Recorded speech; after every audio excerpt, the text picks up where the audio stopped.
পৃথিবীতে আবেগপ্রবণ আর সরল মানুষ হয়ে জন্মগ্রহণ করাটা অভিশাপ।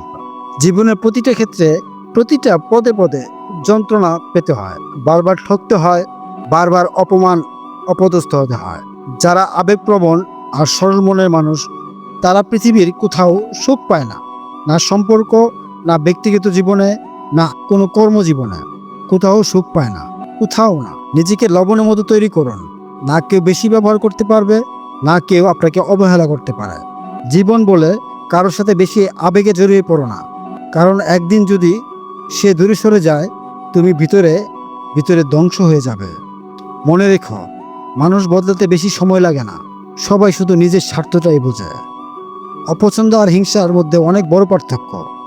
যারা অপছন্দ করে তারা কখনো আপনার ধারে কাছে আসবে না, কিন্তু যারা হিংসা করে তারা পাশাপাশি দাঁড়িয়ে আপনার চরম ক্ষতি চাইবে। অপছন্দ নীরব দূরত্ব তৈরি করে, আর হিংসা মানুষকে কুরে কুরে খায়।